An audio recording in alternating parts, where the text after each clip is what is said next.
Hello, habari zenu, mkoje na hali vipenzi vyangu? Mimi niko salama kabisa na pia namshukuru Mwenyezi Mungu. Je, unapitia changamoto ya dharura? Yani kuna pesa yote ambayo unahitaji kwa haraka sana. Narudia, dharura. Yani ni kweli kabisa toka ndani ya nafsi yako kuna pesa fulani unahitaji, labda ni kodi ama ni ada ama ni unataka kuongeza labda mtaji kwenye biashara yako, ni kodi ya kwenye biashara, kuna mtu anakudai, unahitaji ile pesa haraka lakini haujui ufanyeje. Sasa nakwenda kukufundisha njia rahisi ya kuweza kuvuta hiyo pesa kwenye ulimwengu wa kiroho. Lakini tafadhali sana, hiki kitu unaweza ukakifanya endapo kuna shughuli yoyote unaifanya. Yani kwa mfano una huduma yoyote unatoa, labda una biashara yoyote ndogo, hata kama ni mtandaoni, hata kama ni kawaida, una frame yako ama ni machinga, yani hivyo. Hili zoezi litaweza kusaidia, lakini haimaanishi mtu mwingine pia hauwezi kufanya. Unaweza ukafanya, labda kuna mtu ambaye unajua kabisa anaweza, ama kuna watu ambao unajua unaweza ukatoa msaada, labda ulishawaomba lakini ndio hivyo tena wanakupotezea. Unaweza ukafanya, unaweza ukafanya, lakini ina nguvu sana endapo unajishughulisha na kitu chochote kile. Yani watu wana namba yako ya simu, una wateja wako tu wana namba yako ya simu, lakini hawakutafuti. Kwa hiyo kama ni mara yako ya kwanza unatembelea hapa, hakikisha unabonyeza alama neno subscribe, lakini pia una like, una comment, una share kwa watu wengine ambao unatamani kabisa wajifunze madarasa yetu. Ukipendeza usisahau kulike darasa letu, okay? Kitu cha kwanza, tafuta grass, tumia grass mpya tafadhali. Acha kutumia ile grass ambayo imetumika na watu wengi, hapana. Tafuta grass ambayo itakuwa ni grass mpya. Maji tutayatumia kwa siku ya leo. Grass na maji tu. Kitu ambacho unatakiwa kufanya, jitahidi kuamka mapema. Jitahidi kuamka mida ya saa 9 mpaka saa 10 hapa. Weka maji yako kwenye grass, usijaze, weka tu nusu grass. Yashike na mikono yako miwili. Ukishashika na mikono yako miwili, basi anza kuzungumza maneno mazuri tu kuhusiana na pesa, ama ongea manuizi yako wewe ambayo unajisikia, ama pia unaweza ukafanya dua kwanza kulingana na imani yako wewe. Kama una tabia ya kuamka, fanya hizo dua zako, maliza kabisa. Pia shukuru ulimwengu ama shukuru Mwenyezi Mungu kwa kila kitu ambacho amekufanyia kwenye maisha yako. Ukishamaliza sasa fanya manuizi yako. Kuna aina mbili, unaweza kufanya tu manuizi ya kusema naomba kupitia haya maji ambayo umeomba wewe Mwenyezi Mungu ama ulimwengu yakapate kunisaidia hivi na hivi na hivi, nitakapokunywa basi hivi na hivi nikapate kuingiza hivi na hivi, ama kwa njia tu ya kushukuru. Unaweza kuzungumza tu kwa njia pia ya kushukuru. Mimi fulani mzaliwa na fulani, ulimwengu nashukuru sana kupitia haya maji na kwenda kupokea pesa nyingi sana, kwenda kupokea fursa nyingi sana, na kwenda kupokea watu ambao wanawake kwa wanaume ambao watakwenda kunisaidia kupata labda kodi ya nyuma, na kwenda kupokea pesa zinazotarajika zisizotarajika, na kwenda hivi. Ama nashukuru napokea pesa hivi na hivi, nashukuru nimepokea hivi na hivi. Unaweza kaongea hivyo. Tofauti na hapo, unaweza kaongea vile ambavyo unajisikia, yani vile ambavyo unajisikia. Ama ukiona mtihani sana, yasifie maji. Wewe maji, najua una nguvu sana, una nguvu ya uhai.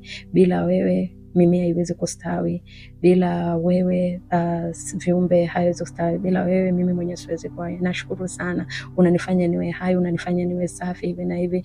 Kwa leo mimi hitaji langu maji, nahitaji pesa. Hivyo nahitaji pesa shilingi kadhaa kwa ajili ya kodi ama kwa ajili ya hivi. Kwa hiyo zungumza tu vile unavyojisikia. Sio lazima uongee maneno yangu ambayo unaongea. Wewe zungumza tu vile unavyojisikia. Yani vile unavyoona wewe unazungumza ndani yako. Unajua ukiwa na shida na kitu, yani kuna namna unajisikia ndani yako. Kwa hiyo zile hisia zako kuna namna unatamani kumwambia mtu, yaambie maji. Sema na maji, yasemeshe tu. Ukishamaliza kunywa maji kabisa, maji yana kumbukumbu, kunywa hayo maji. Wewe kunywa tu. Yeyote yule atakaye kunywa naye maji ana namba yako, alikusahau, ni mteja wako, atakukumbuka. Kunywa hayo maji. Ukishakunywa basi maliza. Ili tendo fanya hata kwa muda wa siku 3.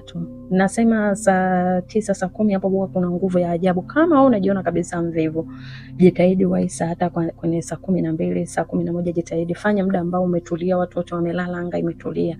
Ni muda mzuri sana wa kuweza kufanya na kupata matokeo ya haraka.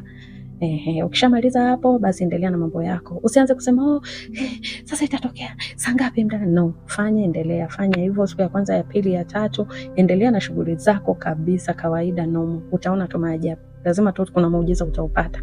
Sijui ni nani atakuletea muujiza, ila tu lazima muujiza utatokea, utapata na utapokea. Utalipa kodi. Kama ulikuwa unataka kununua gesi utanunua, kama gesi imeisha. Kama ulikuwa unataka kumlipia mtoto ada utalipa. Hiyo ndo namna nzuri ya kuweza kuvuta kitu kwa haraka ambacho wewe unakihitaji. Hakuna mtu ambaye atumii maji. Elewa hivyo. Maji kama yana nguvu ya kuweza kukufanya wewe hai. Sasa kwa nini yasiweze kukuvutia kitu kidogo tu kama hiyo pesa? Kwa nini yasiweze? Kwa nini yasiweze kukuvutia mpenzi wako anayekusumbua muda mrefu? Kwa nini yasiweze? Kwa sababu yana nguvu ya uhai. Mimea inategemea maji iweze kustawi. Kuna uhai. Kwa hiyo kama ina uwezo kufanya kitu kikubwa hicho wewe uwe hai, kwa nini? Kwa nini wewe yasiweze kukusaidia? Kitu chako ni kidogo sana. Kwa nini yasiweze? Kwa hiyo ni namna ya kujiunganisha na kitu. Maji ni asili. Maji yana nguvu. Maji yana nguvu. Ndio maana kuna baadhi ya watu wanajua kuyatumia maji vizuri, mfano ya bahari, mito, maziwa. Unaenda pale labda na kama unga, vyakula vile ambavyo unajua vitu vya majini vinapenda kula, viumbe vya majini. Unapeleka pale. Unaweza ukasoma samaki wanapenda kula nini, vitu vya baharini, yani viumbe wa baharini wanapenda kula vitu gani. Unatafuta hivyo vitu. Unaenda pale unapeleka. Unamwaga. Ndio maana wengine wanapeleka hata soda, wanapeleka hata pombe, wanapeleka vitu, wanapeleka maua, wanapeleka nini, kwa sababu pale pia kuna spirit pia ambazo za ama tuseme kuna roho ambazo tayari watu walishafia mle majini. Kuna viumbe mbalimbali ambao wanahitaji kula pia, wanatafuta vyakula kwa shida. Kwa hiyo unapoenda kupeleka pale kuna baraka fulani unakuwa unaipata, ama kuna nguvu fulani unakuwa unaipata. Kwa hiyo unaweza kupeleka hivyo alafu ukaenda kusema shida yako. Unaweza kupeleka tu hivyo ukamwaga. Alafu baadaye ukaenda kusema kile ambacho wewe unakitaka. Utaona tu jinsi ambavyo unajibiwa kwa haraka sana, bila kuhangaika, bila kutembea kutoka hapo sijui kwenda bondeni uko kwenda kumtafuta sijui mtaalamu sijui. Unajibiwa haraka sana. Yani ulimwengu hauna kona. Yani kama wewe ni mtoaji utapokea mara nyingi sana. Kama wewe pia una tabia ya kupenda kutoa utapokea. Kama mkono wako ni mfupi, mikono yako ni mifupi, nawe pia ulimwengu utakupa kwa ufupi. Kwa hiyo toa, utaelewa kwamba na unastahili kupokea. Yani mara nyingi sana ulimwengu unakuelewa. Kwa hiyo hakuna kona. Unaweza kutumia nguvu kubwa sana. Lakini hauvuti vitu kwa haraka, kwa sababu na wewe mwenyewe pia sio mtoaji kwa ulimwengu. Una mimea hapo nyumbani kwako imekauka, unapita tu, uweze hata kumwagilia maji. Unapita hapo njiani unakuta mama anatia huruma na mtoto, anauza vitu kila siku, hamna hata mwamvuli. Unaweza kumnunulia mwamvuli, haununui mwamvuli. Unaona kabisa kuna ndege wanahangaika kwako, wanakuja kudosoa sijui tu mchele ulitomwaga juzi jana. Hawezi hata kuweka kwenye bakuli kidogo tu mchele ukawekea ili wasipate shida wale hapo, kawekea na maji. Huwezi. Kwa hiyo tegemea wewe mwenyewe pia vitu utavivuta kwa shida. Kwa hiyo jitahidi kutoa. Unapotoa ulimwengu unakumbuka. Na jichunguze, kama una tabia ya kutoa utaonaga kwamba utashangaa tu kwamba labda kitu fulani kimeisha. Unajiuliza hivi ada nitalipaje ya mtoto? Ada nitalipaje? Lakini muujiza unatokea, unapata wateja wawili wa maana. Yani wanakuja wanachukua, unasema jamani, unashuhudia Mungu yupo. Jamani kuna ulimwengu. No, umesahau. Wewe mwenyewe pia ni mtoaji, unatoa misaada, unawasaidia wenzako. Unatoa ulicho nacho, hauna mikono mifupi, ndio maana unakumbuka. Ila wewe unakumbukwa na ulimwengu, ila wewe unakuwa haujui kwamba ulifanya nini. Kuna vitu vingine unakuwa ufanye, yani haujui unachokifanya kinamaanisha nini.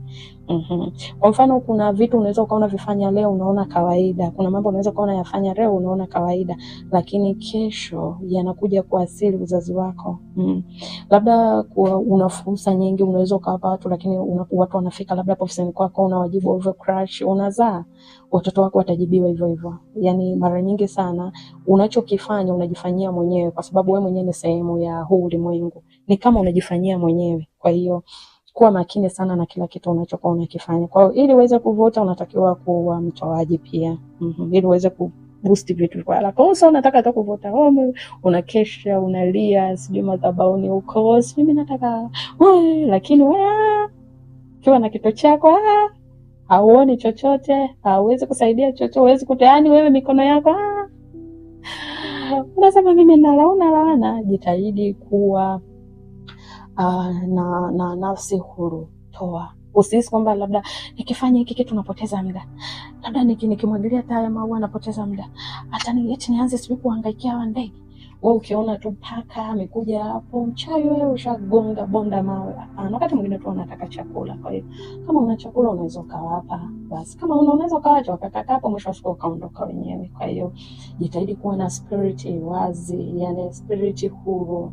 Jitahidi kuwa hivyo, utaanza kuona milango ya baraka inafunguka kwenye maisha yako. Kwa leo jamani, mimi naishia hapa. Kama kuna kitu umepokea, andika nimepokea. Umebarikiwa, like, ukilike nafurahi sana. Kama unaangalia labda ama unasikiliza hii voice kutoka mkoa wote, nchi yote, tafadhali andika tu kwenye comment.